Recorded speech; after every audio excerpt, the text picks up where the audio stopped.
आज के अखबारों में जो सबसे जरूरी बातें हैं वो सब लेकर आए हैं हम आपके अपने चैनल सुन लो यूपीएससी पर। अब चाहे द हिंदू हो, इंडियन एक्सप्रेस हो या सरकारी वेबसाइट्स, हमने सब छान मारा है और लाए हैं सिर्फ वो बातें जो यूपीएससी एग्जाम के लिए वाकई काम आने वाली हैं।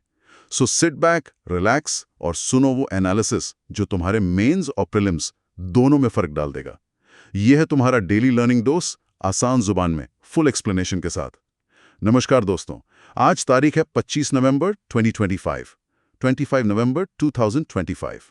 चलिए आज के सबसे जरूरी मुद्दों पर एक गहरी नजर डालते हैं। सबसे पहले बात करते हैं पॉलिटी एंड गवर्नेंस की। और आज यहां एक ऐसा डेवलपमेंट हुआ है जो हमारे फेडरल स्ट्रक्चर यानी संघीय ढांचे की पूरी बहस को एक नया मोड़ दे सकता है। सुप्रीम कोर्ट ने राज्यपाल की शक्तियों से जुड़े एक अहम संवैधानिक अनुच्छेद पर अपनी राय दी है। बिल्कुल। ये मामला बहुत समय से चल रहा था और कई राज्य सरकारें, खासकर विपक्षी दलों की सरकारें, इस मुद्दे को उठा रही थीं। मामला ये है कि प्रेसिडेंट ऑफ इंडिया ने सुप्रीम कोर्ट को अपनी एडवाइजरी जुरिस्डिक्शन का इस्तेमाल करने के लिए एक रेफरेंस भेजा था। Advisory jurisdiction? जी, ये शक्ति संविधान के आर्टिकल 143 के तहत मिलती है। आर्टिकल 143? Yes. अच्छा, मतलब ये वो शक्ति है जिसके तहत राष्ट्रपति किसी भी कानूनी या संवैधानिक सवाल पर सुप्रीम कोर्ट की राय मांग सकते हैं। एग्जैक्टली। और यहाँ सवाल बहुत सीधा और महत्वपूर्ण था। राष्ट्रपति ने कुल 14 सवाल भेजे थे, जिनमें से कोर्ट ने 11 पर अपनी राय दी है। लेकिन इन सबका सार, मतलब जो क्रक्स था, वो एक ही था। क्या कोई गवर्नर यानी राज्यपाल राज्य की विधानसभा द्वारा पास किए गए किसी बिल पर अपनी सहमति, जिसे हम इंग्लिश में असेंट कहते हैं, हाँ, असेंट, हाँ, उसे अनिश्चित काल तक यानी इंडेफिनेटली रोक कर रख सकते हैं? यही तो सबसे बड़ा सवाल है जो केंद्र राज्य संबंधों में तनाव पैदा करता है। तो आखिरकार कोर्ट ने क्या कहा? क्या राज्यपाल के लिए कोई टाइमलाइन तय की है? यहीं पर मामला दिलचस्प और थोड़ा पेचीदा हो जाता है। कोर्ट ने एक साथ दो बातें कही हैं जो पहली नजर में विरोधाभासी लग सकती हैं। पहली बात, कोर्ट ने साफ कहा कि गवर्नर्स बिल्स पर अनिश्चित काल तक बैठ नहीं सकते। उन्होंने कहा कि ये संविधान की भावना के खिलाफ है। अच्छा, ये तो राज्यों के लिए एक बड़ी जीत है। हाँ, लेकिन कहानी में एक ट्विस्ट है। कोर्ट ने जो दूसरी बात कही वो ये है कि अदालत खुद गवर्नर्स के लिए कोई समय सीमा, कोई स्पेसिफिक जुडिशियल टाइमलाइन तय नहीं कर सकती। कोर्ट का कहना है कि ये काम लेजिस्लेचर का है, जुडिशरी का नहीं। एक मिनट, ये तो बड़ी अजीब बात है। एक तरफ कोर्ट कह रहा है कि देरी नहीं कर सकते, दूसरी तरफ कोई डेडलाइन भी नहीं दे रहा। तो क्या कोर्ट यहाँ अपनी जिम्मेदारी से बच रहा है? इसका तो मतलब हुआ कि स्थिति जस की तस बनी रहेगी। आपका सवाल बिल्कुल जायज़ है और जो क्रिटिक्स हैं वो यही कह रहे हैं कि इस फैसले से ज़मीनी हकीकत में ज़्यादा फर्क नहीं पड़ेगा। राज्यों को अभी भी इंतज़ार करना पड़ सकता है। और इसी से जुड़ा एक और मुद्दा था डीम्ड असेंट का। Deemed assent? जी, कई याचिकाकर्ताओं ने ये मांग की थी कि अगर गवर्नर एक तय समय में फैसला नहीं लेते तो ये मान लिया जाना चाहिए कि बिल को सहमति मिल गई है। हाँ, ये तो लॉजिकल लगता है। मतलब इन एक्शन का मतलब, हाँ, मान लिया जाए। क्या इस पर कोर्ट ने क्या कहा? कोर्ट ने डीम्ड असेंट के इस सिद्धांत को पूरी तरह से खारिज कर दिया। उनका तर्क था कि जुडिशरी एग्जीक्यूटिव के काम में दखल नहीं दे सकती। सहमति देना या ना देना गवर्नर का काम है और अदालत खुद से ये मानकर सहमति नहीं दे सकती।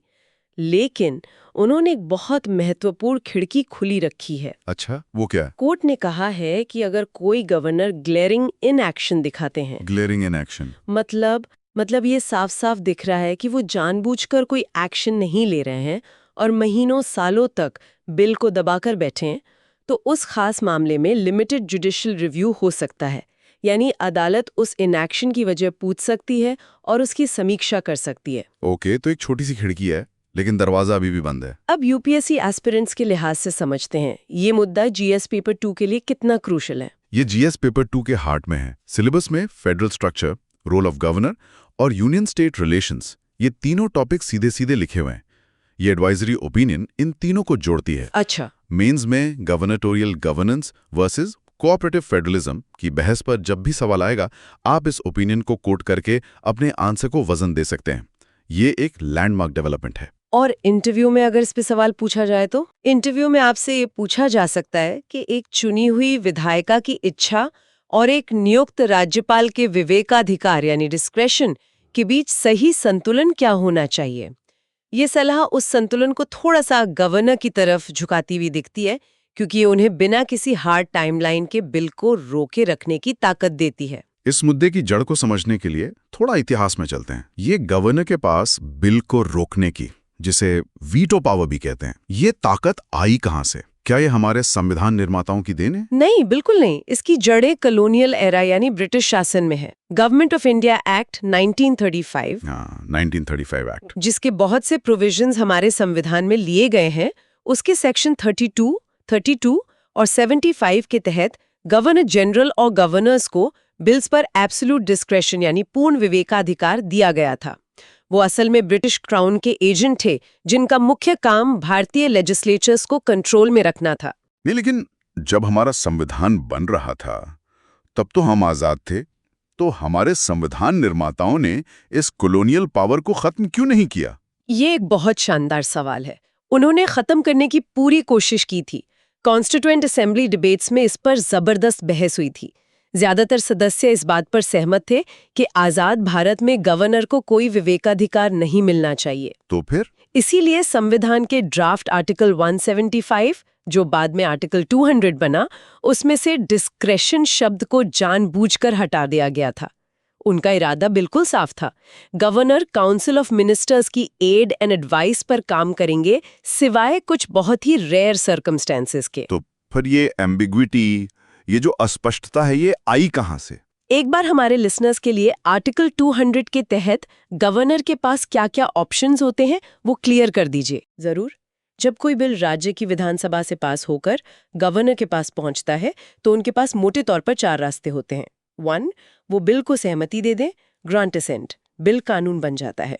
ठीक है। 2, वो सहमति रोक ले, विदहोल्ड असेंट, बिल वहीं खत्म हो जाता है। ओके। 3, बिल को पुनर्विचार के लिए विधानसभा को लौटा दें, रिटर्न द बिल। लेकिन यहाँ एक पेज है जिसे फर्स्ट प्रोवाइजो कहते हैं। ये कहता है कि अगर विधानसभा उस बिल को संशोधनों के साथ या बिना संशोधनों के दोबारा पास कर देती है तो governor shall not withhold assent. मतलब तब उन्हें सहमति देनी ही पड़ेगी। ये एक बाइंडिंग प्रोविजन है। ये तो इलेक्टेड बॉडी की सुप्रीमेसी को दिखाता है। बिल्कुल। और चौथा ऑप्शन क्या है? हाँ, चौथा ऑप्शन। चौथा ऑप्शन सबसे ज्यादा विवादास्पद है। वो है बिल को प्रेसिडेंट के विचार के लिए आरक्षित करना, reserve the bill for the consideration of the president. ये वो तब करते हैं जब उन्हें लगता है कि बिल हाई कोर्ट की शक्तियों को कम कर रहा है, या संविधान के किसी प्रावधान के खिलाफ है, या देश हित में ठीक नहीं है। और यहीं पर डिस्क्रिशन का एलिमेंट आ जाता है। अब वापस सुप्रीम कोर्ट की सलाह के एनालिसिस पर आते हैं। आर्टिकल 200 में एक फ्रेज है एज सून एज पॉसिबल, यानी यथाशीघ्र। इसी की व्याख्या पर तो सारा झगड़ा था, है ना? बिल्कुल। राज्य सरकारों का तर्क था कि एज सुन एज पॉसिबल का मतलब है कुछ हफ्तों के भीतर, एक रीजनेबल टाइम फ्रेम। लेकिन कोर्ट ने कोई भी हार्ड टाइमलाइन देने से मना कर दिया। इसका सीधा असर ये हुआ है कि गवर्नर अब एक तरह के पॉकेट वीटो का इस्तेमाल कर सकते हैं। पॉकेट वीटो, ये तो प्रेसिडेंट के कॉन्टेक्स्ट में पढ़ते हैं। जी, पॉकेट वीटो का कॉन्सेप्ट हम प्रेसिडेंट के संदर्भ में पढ़ते हैं, जहां वो बिल पर ना हाँ कहते हैं, ना और ना ही लौटाते हैं। बस उसे अपनी जेब में रखकर अनिश्चित काल के लिए बैठ जाते हैं। अब गवर्नर्स के लिए भी ये रास्ता खुल गया है। तो अब राज्यों के पास क्या रास्ता बचा? क्या वो हर बार सुप्रीम कोर्ट का दरवाजा खटखटाएंगे? दुर्भाग्य से अभी तो यही रास्ता दिख रहा है। हर डिलेड बिल के लिए राज्य को कोर्ट जाना होगा, जो अपने आप में एक लंबी, खर्चीली और जटिल प्रक्रिया है। इससे लेजिस्लेटिव प्रोसेस में बहुत देरी होगी और केंद्र राज्य के बीच मुकदमेबाजी बढ़ेगी।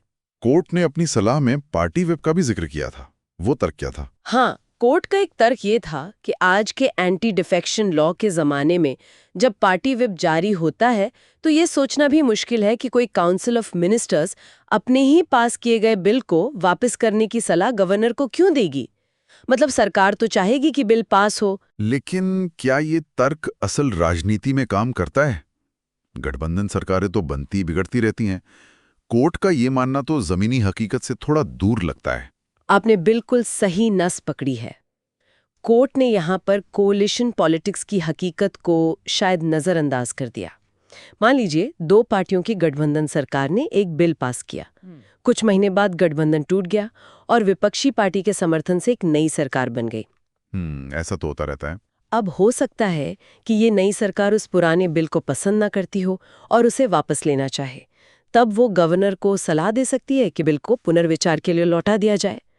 भारत की राजनीति में ऐसी पॉलिटिकल फ्लूइडिटी बहुत आम है।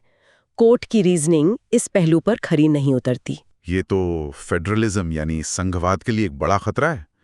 एक अनइलेक्टेड अपॉइंटी जिसे केंद्र सरकार नियुक्त करती है, वो एक पूरी इलेक्टेड लेजिस्लेचर के काम को ठप कर सकता है। यही सबसे बड़ी चिंता है। ये गवर्नेटोरियल गवर्नेंस को बढ़ावा दे सकता है, जहां राज्यपाल केंद्र सरकार के एजेंट के तौर पर राज्य सरकारों के काम में बाधा डाल सकते हैं, खासकर अगर राज्य में विपक्षी दल की सरकार हो। ये कोऑपरेटिव फेडरलिज्म की भावना के बिल्कुल खिलाफ है। अगर हम इसकी तुलना ब्रिटिश मोनार्क से करें, जहां से हमने अपना पार्लियामेंट्री सिस्टम लिया है, तो क्या वहां पर राजा या रानी के पास ऐसी पावर्स हैं? बिल्कुल नहीं। ये एक बहुत ही जबरदस्त तुलना है। यूके में मोनार्क के पास थ्योरेटिकली वीटो पावर है, लेकिन उसे सेंचुरीज से इस्तेमाल नहीं किया गया है। मशहूर विचारक वॉल्टर बैजेट ने 1865 में लिखा था, the monarch has to sign his own death warrant if the two houses unanimously send it up to him. मतलब राजा को अपने मृत्यु पत्र पर भी दस्तखत करने होंगे अगर संसद उसे पास कर दे। जी, ये दिखाता है कि वहाँ पार्लियामेंट्री सॉवरेनिटी कितनी एब्सोल्यूट है। लेकिन भारत में गवर्नर के पास कॉलोनियल एरा की ये वीटो पावर आज भी बची हुई है, जो लोकतांत्रिक सिद्धांतों से मेल नहीं खाती। तो इस गंभीर समस्या का समाधान क्या है? What is the way forward? दो मुख्य रास्ते सुझाए जाते हैं। पहला, कॉन्स्टिट्यूशनल अमेंडमेंट यानी संवैधानिक संशोधन, जैसा कि national commission to review the working of the constitution NCRWC, जिसे वेंकटचलैया कमीशन भी कहते हैं, उसने सुझाया था कि आर्टिकल 200 यानी 200 में संशोधन करके बिल पर फैसला लेने के लिए एक समय सीमा, मान लीजिए 6 महीने, तय कर दी जाए। ठीक है, एक फिक्स टाइमलाइन। और दूसरा रास्ता?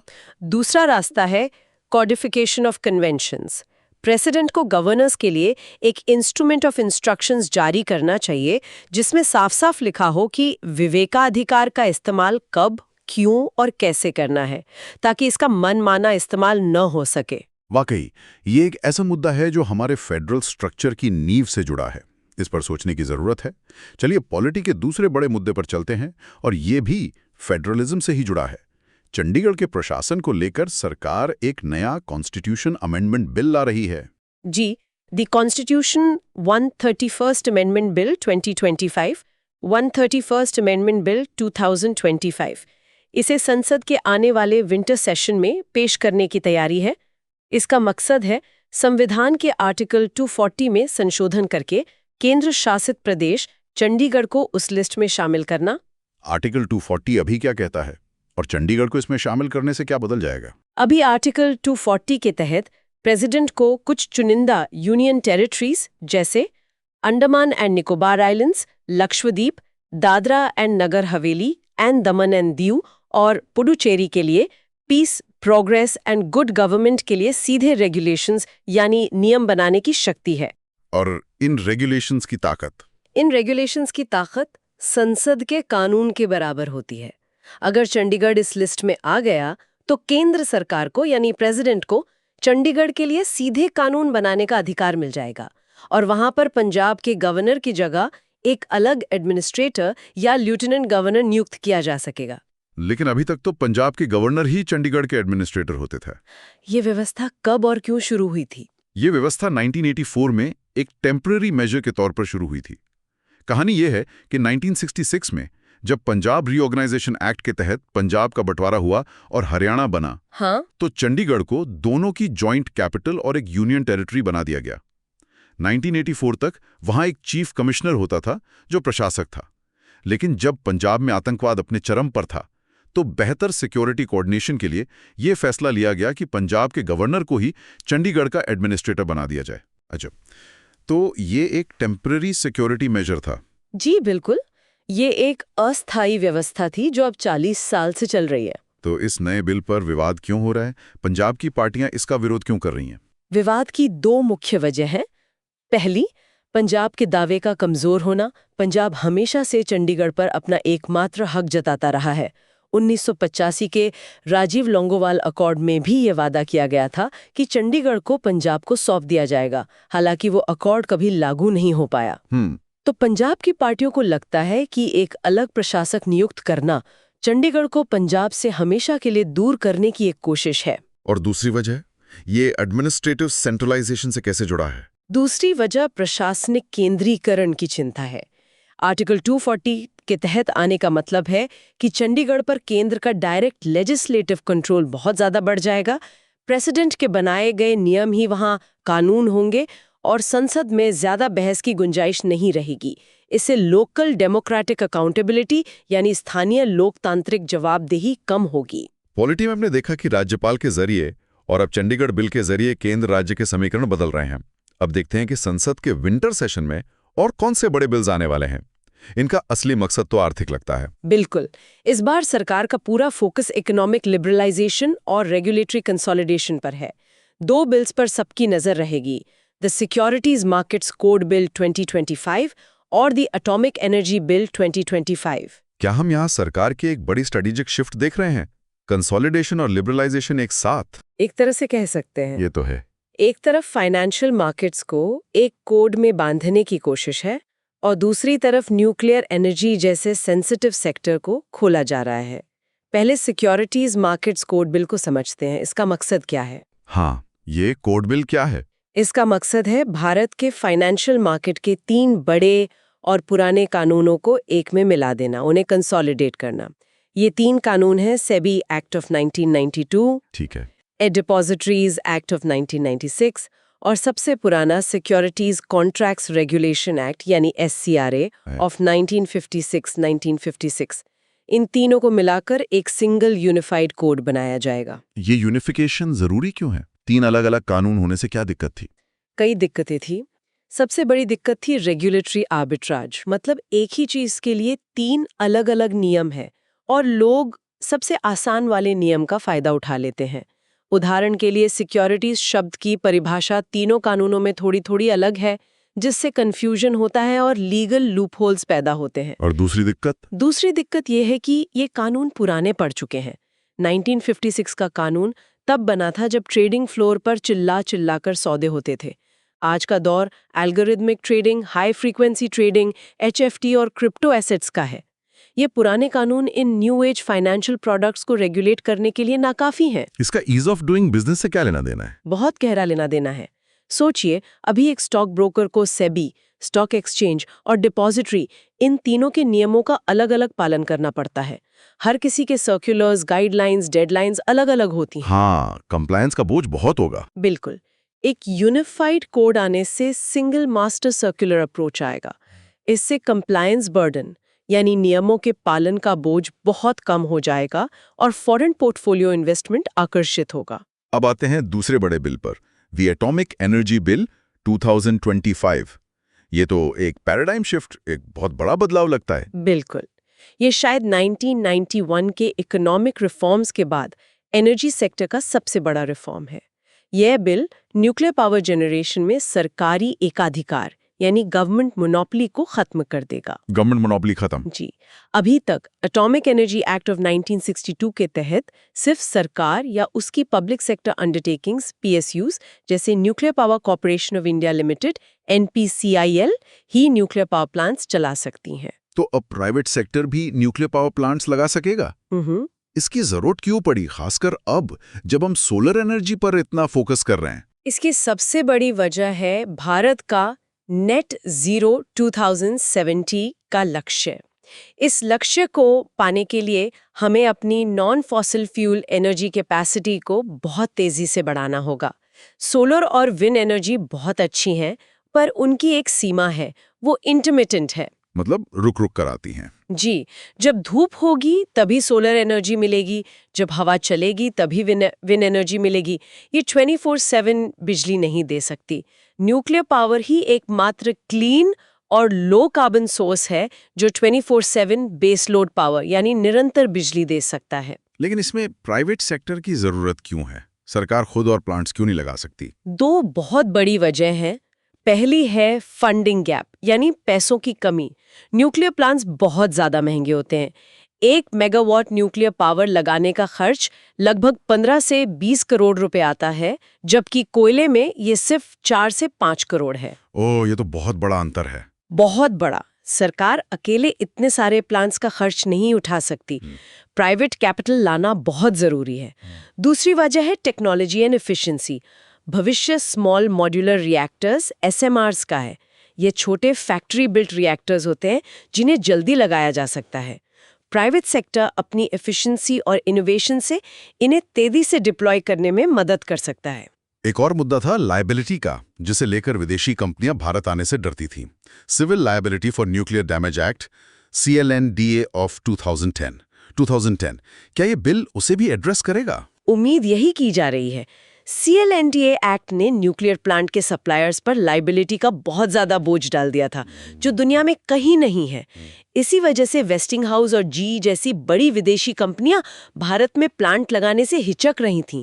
उम्मीद है कि ये नया बिल इस बाधा को भी दूर करने का कोई रास्ता निकालेगा, ताकि प्राइवेट और फॉरेन इन्वेस्टमेंट आ सके। भारत के जो रिश्ते एकदम ठंडे पड़ गए थे, उनमें अचानक गर्मी कैसे आ गई? बिल्कुल, ये एक बड़ी डिप्लोमेटिक ब्रेक थ्रू है।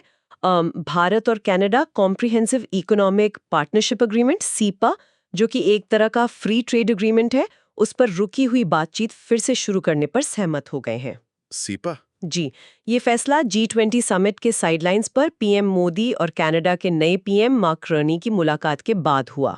ये वाकई बड़ी खबर है, क्योंकि पिछले कुछ सालों में खासकर हरदीप सिंह निज्जर की हत्या के बाद जो आरोप प्रत्यारोप का दौर चला, उसके बाद तो लग रहा था कि इन रिश्तों को पटरी पर आने में सालों लग जाएंगे। जी, 2023-24, 2023-24 में दोनों देशों के रिश्ते ऐतिहासिक रूप से सबसे निचले स्तर पर थे।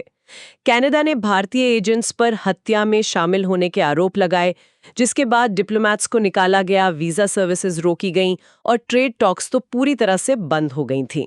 तो अब अचानक ये बदलाव कैसे आया? What is driving this thought? इसे हम स्ट्रेटेजिक प्रैग्मैटिज्म की जीत कह सकते हैं। स्ट्रेटेजिक प्रैग्मैटिज्म, यानी दोनों देशों ने ये समझ लिया है कि आइडियोलॉजिकल कन्फ्रंटेशन से ज्यादा जरूरी प्रैक्टिकल इकोनॉमिक कोऑपरेशन है। इसमें कनाडा के नए प्राइम मिनिस्टर मार्क कार्नी, जो पहले बैंक ऑफ इंग्लैंड के गवर्नर भी रह चुके हैं, उनकी बिजनेस फर्स्ट फॉरेन पॉलिसी का भी बड़ा हाथ है। उन्होंने अपने प्रेडेसेसर जस्टिन ट्रूडो से बिल्कुल अलग रुख अपनाया है। दोनों देशों के बीच कौन से बड़े इकोनॉमिक इंटरेस्ट जुड़े हुए हैं? अली है जो भारत की एनर्जी सिक्योरिटी और हमारे न्यूक्लियर पावर प्रोग्राम के लिए क्रिटिकल है। Uranium, okay. दूसरा, फूड सिक्योरिटी। कनाडा भारत को पोटैश, जो एक जरूरी फर्टिलाइजर है, और मसूर दाल का दुनिया में सबसे बड़ा सप्लायर है। और तीसरा, investment. Canadian pension funds Bharat के इंफ्रास्ट्रक्चर, रोड्स, एयरपोर्ट्स में सबसे बड़े इंस्टीट्यूशनल इन्वेस्टर्स में से हैं। वो अपना पैसा नहीं निकाल सकते। और डायस्पोरा का भी तो एक बहुत बड़ा फैक्टर होगा। निश्चित रूप से। कनाडा में 1.8 मिलियन से ज्यादा भारतीय मूल के लोग रहते हैं। वो एक बहुत बड़ी इकोनॉमिक और पॉलिटिकल फोर्स है। इतने बड़े डायस्पोरा के होते हुए डिप्लोमेटिक फ्रीज को लंबे समय तक बनाए रखना दोनों देशों के लिए पॉलिटिकली अनसस्टेनेबल था। तो इस सीपा से भारत को क्या फायदा होगा? और सबसे बड़ा सवाल, क्या खालिस्तान का मुद्दा अब खत्म हो जाएगा? अगर ये सीपा साइन होता है तो यूएई और ऑस्ट्रेलिया के बाद किसी डेवलप्ड G7 इकोनॉमी के साथ भारत का ये तीसरा बड़ा फ्री ट्रेड एग्रीमेंट FTA होगा। ये भारत को ग्लोबल वैल्यू चेन से जोड़ने में एक बड़ा कदम होगा। और खालिस्तान का मुद्दा? जहां तक खालिस्तान के मुद्दे की बात है, वो इतनी जल्दी खत्म नहीं होगा। वो अभी भी एक सोर्स ऑफ फ्रिक्शन यानी तनाव का कारण बना रहेगा। लेकिन अब लगता है कि दोनों देश ट्रेड और सिक्योरिटी को अलग अलग मैनेज करेंगे। इसे फॉरेन पॉलिसी की भाषा में कंपार्टमेंटलाइजेशन कहते हैं, यानी एक मुद्दे की वजह से बाकी रिश्तों को खराब नहीं होने दिया जाएगा। इंटरनेशनल रिलेशंस में दूसरी खबर जितनी साइंटिफिक है उतनी ही चौंकाने वाली भी। इथियोपिया में एक ज्वालामुखी फटा और उसका धुआं भारत पहुंच गया। 4000 किलोमीटर का सफर। ये तो सुनने में ही अविश्वसनीय लगता है। ये धुआं यहां तक पहुंचा कैसे? जी, ये हेले गुब्बी ज्वालामुखी है, इथियोपिया के अफार ट्रायंगल रीजन में। ये एक जियोलॉजिकली बहुत एक्टिव इलाका है।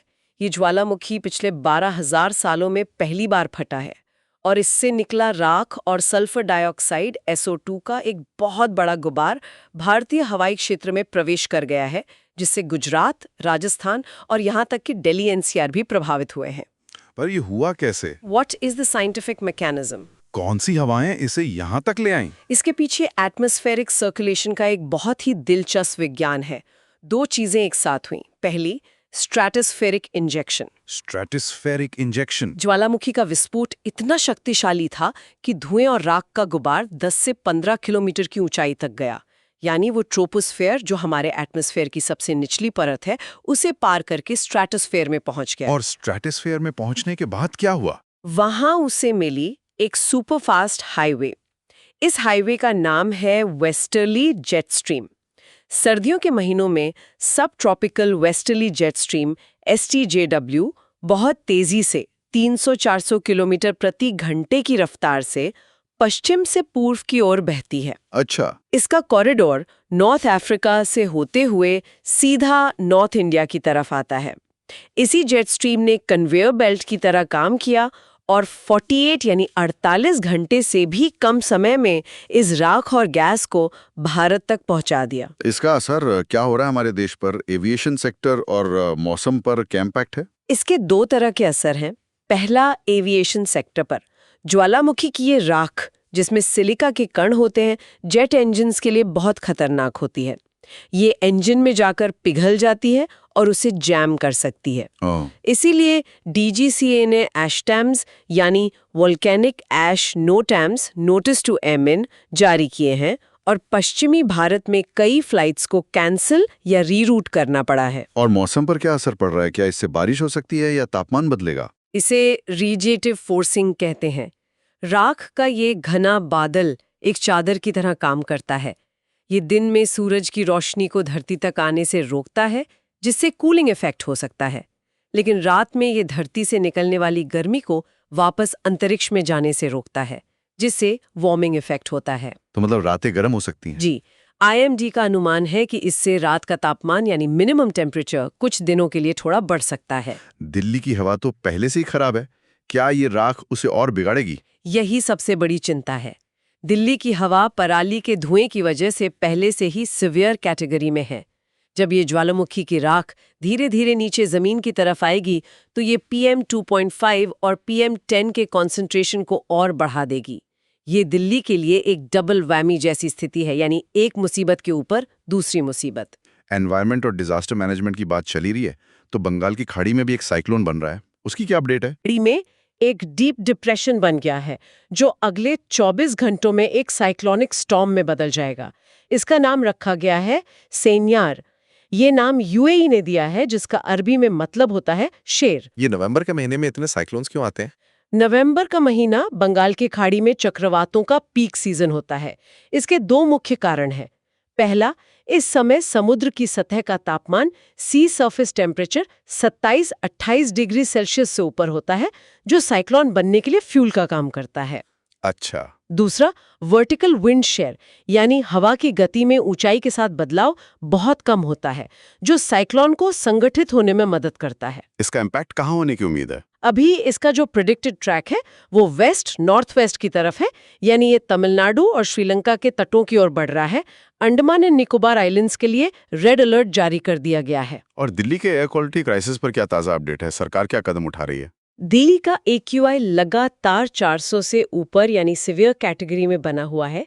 इसे देखते हुए commission for air quality management, जो एक स्टैट्यूटरी बॉडी है, उसने ग्रेडेड रिस्पॉन्स एक्शन प्लान यानी GRAP का स्टेज 4 लागू कर दिया है।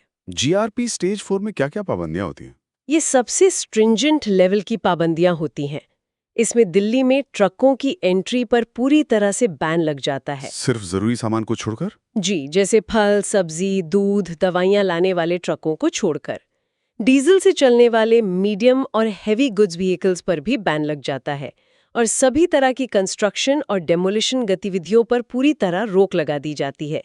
इसके अलावा दिल्ली सरकार ने सभी सरकारी और प्राइवेट दफ्तरों में 50% वर्क फ्रॉम होम भी अनिवार्य कर दिया है। दिल्ली की पोल्यूशन प्रॉब्लम वाकई एक विकेट प्रॉब्लम बन गई है। आपने बिल्कुल सही शब्द इस्तेमाल किया, विकेट प्रॉब्लम, यानी एक ऐसी पेचीदा समस्या जिसके कई कारण हैं। पराली, वाहन, उद्योग, मौसम, कई जुरिस्डिक्शंस शामिल हैं। पंजाब, हरियाणा, UP, दिल्ली, केंद्र सरकार और अब तो इथियोपिया की ज्वालामुखी की राख ने इसे एक ट्रांस बाउंड्री इंटरनेशनल डायमेंशन भी दे दिया है। अब बात करते हैं साइंस एंड टेक्नोलॉजी की। क्वांटम कंप्यूटिंग सुनने में तो बड़ा फ्यूचरिस्टिक लगता है, पर आम इंसान के लिए या देश के लिए इसका मतलब क्या है?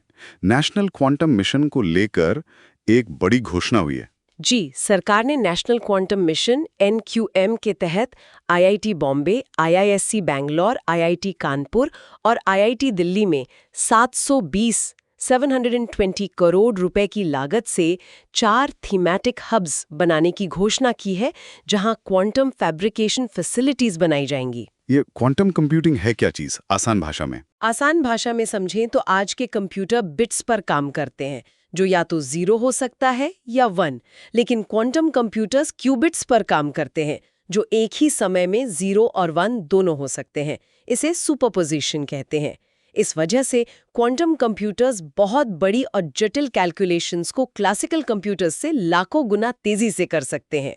तो ये मिशन भारत के लिए इतना जरूरी क्यों है? ये भारत के लिए टेक्नोलॉजिकल सॉवरेनिटी यानी तकनीकी संप्रभुता हासिल करने की लड़ाई है। क्वांटम कंप्यूटिंग एक ड्यूल यूज टेक्नोलॉजी है। ड्यूल यूज यानी इसका नागरिक और सैन्य दोनों क्षेत्रों में इस्तेमाल हो सकता है। दवाइयां बनाने से लेकर नए मटेरियल्स खोजने, फाइनेंशियल मॉडलिंग करने और सबसे जरूरी कोड ब्रेकिंग और क्रिप्टोग्राफी में इसका इस्तेमाल होगा। जो देश क्वांटम टेक्नोलॉजी में आगे होगा वो 21वीं सदी में दुनिया पर राज करेगा। हम भविष्य में क्वांटम हार्डवेयर के लिए US या चाइना पर निर्भर नहीं रहना चाहते। इन 4 हब्स में क्या-क्या काम होगा? क्या काम का बंटवारा हुआ है? जी, ये हब एंड स्पोक मॉडल पर काम करेंगे, जहां हर हब एक खास एरिया में स्पेशलाइज करेगा। क्वांटम कंप्यूटिंग का कोर रिसर्च IISc बैंगलोर और IIT बॉम्बे में होगा।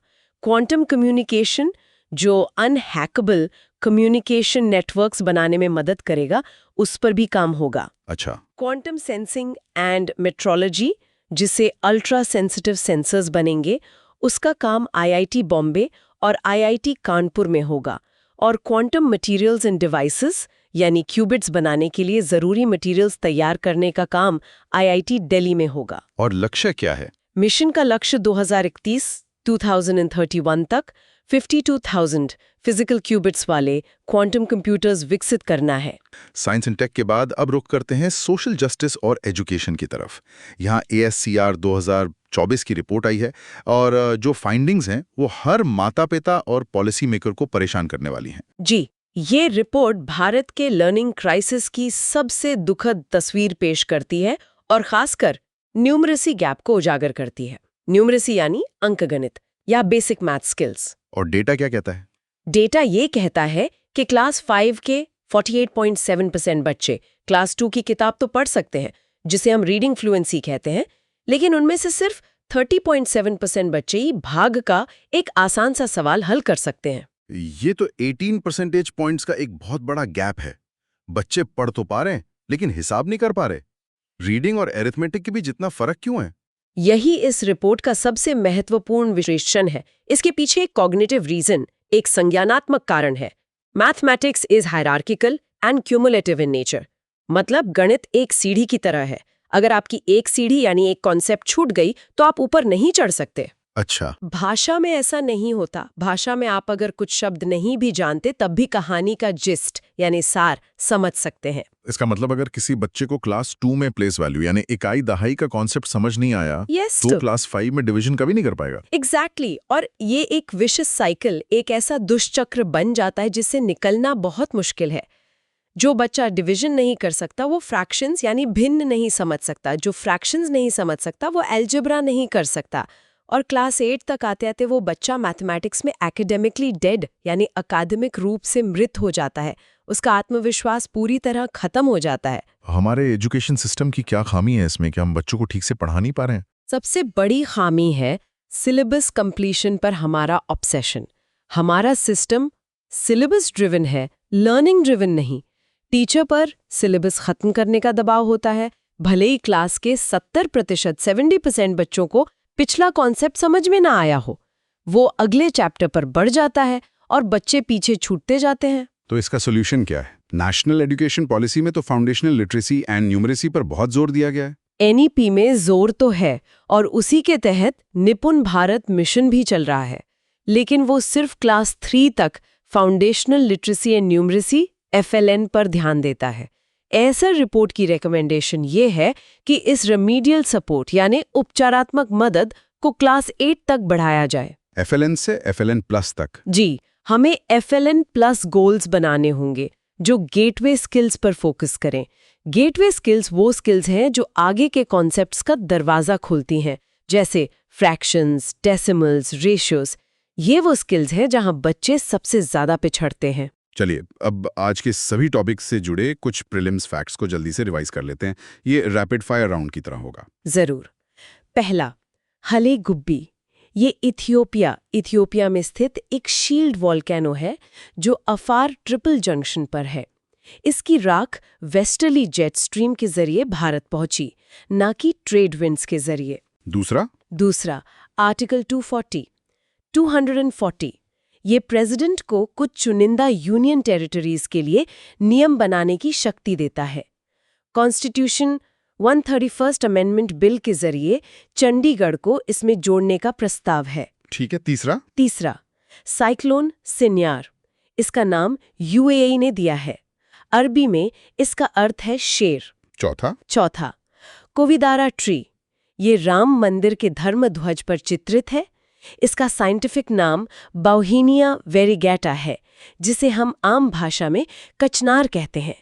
ये प्रीलिम्स के लिए एक बहुत अच्छा पोटेंशियल क्वेश्चन है। ये जरूर याद रखना होगा। पांचवा, संविधान एक्ट 75। ये संविधान को अपनाने अडॉप्शन के 75 साल का जश्न है, जो 26 नवंबर 1949 को हुआ था।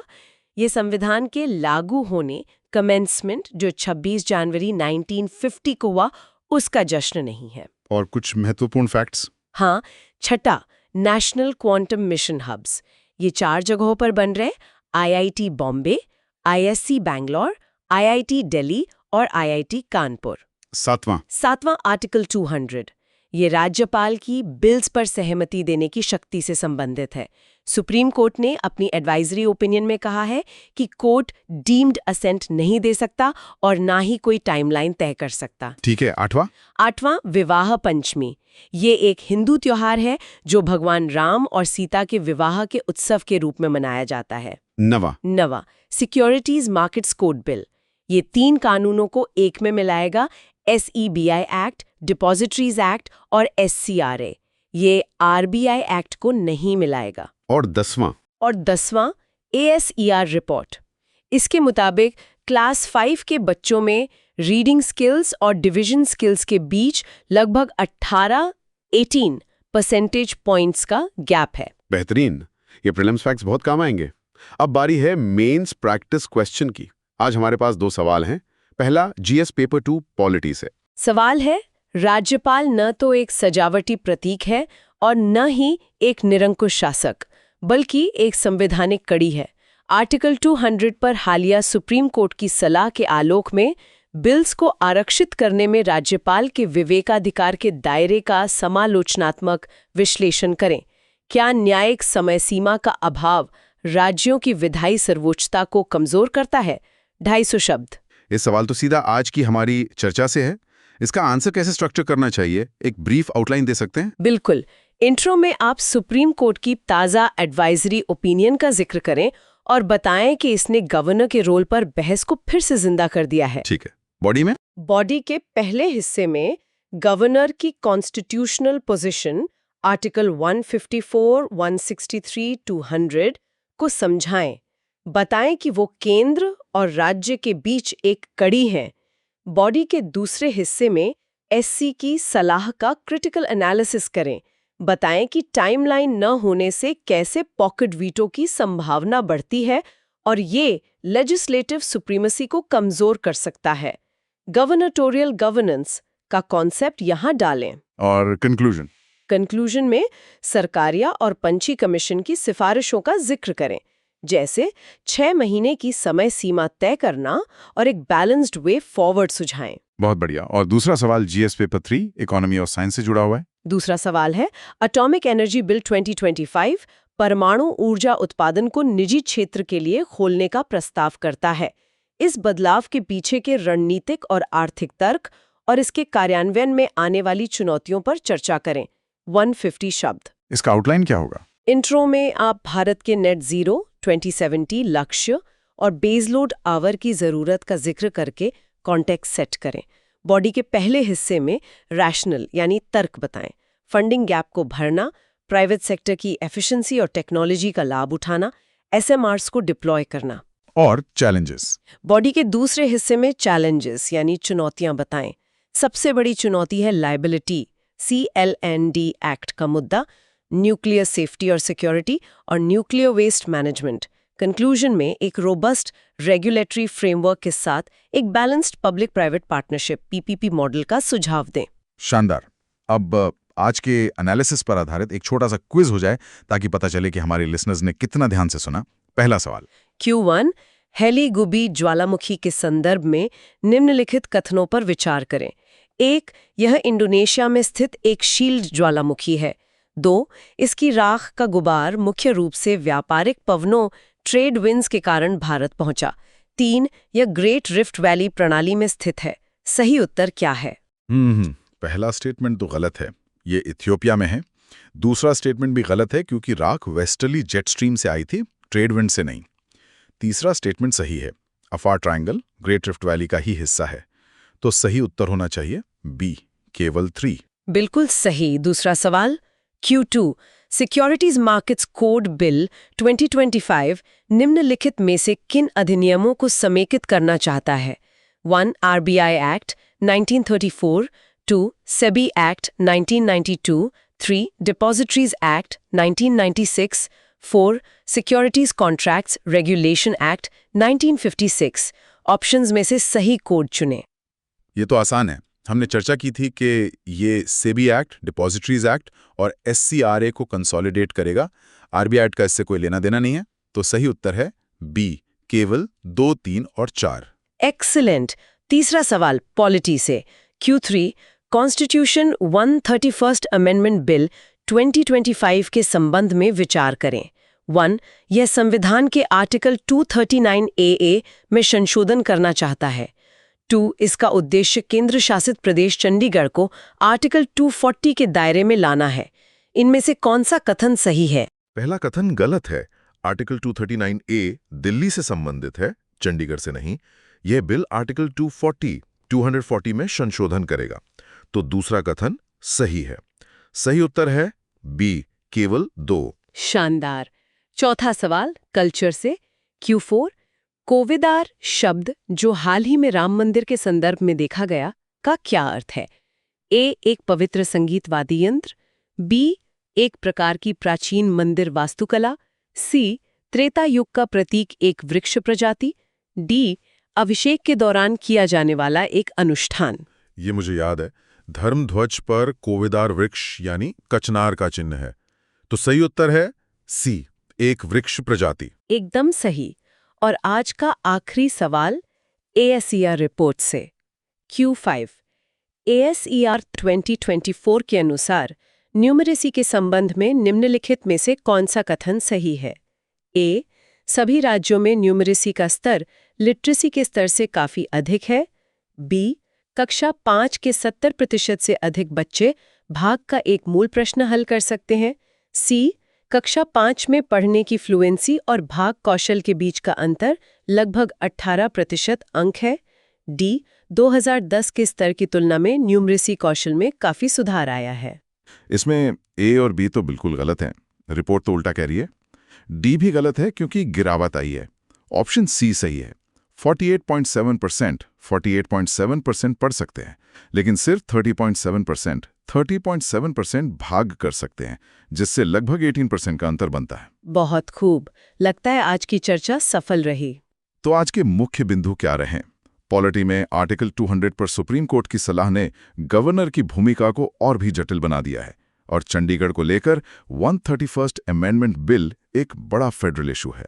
इंटरनेशनल रिलेशंस में हमने इंडिया कनाडा के बीच सुधरते रिश्तों के पीछे का स्ट्रेटेजिक प्रैग्मेटिज्म और हेली गब्बी ज्वालामुखी के ट्रांसबाउंड्री इम्पैक्ट को समझा। इकोनॉमी में एटॉमिक एनर्जी और सिक्योरिटीज मार्केट कोड बिल्स के पीछे सरकार की लिबरलाइजेशन और कंसोलिडेशन की डबल इंजन स्ट्रैटेजी को डीकोड किया। और सबसे ज़रूरी, ASER रिपोर्ट ने हमें आईना दिखाया है कि फाउंडेशनल न्यूमरेसी हमारे एजुकेशन सिस्टम के लिए कितनी क्रिटिकल है और हमें सिलेबस ड्रिवन सोच से बाहर निकलना ही होगा। याद रखना, आज की मेहनत कल की कहानी बदल देगी। अगर ये सेशन अच्छा लगा तो लाइक, शेयर और कमेंट जरूर करो और सब्सक्राइब करो सुन लो यूपीएससी को। 299 रुपीस मेंबरशिप ज्वाइन करके एक्सक्लूसिव कंटेंट का एक्सेस लो। मिलते हैं कल इसी जोश के साथ। जय हिंद।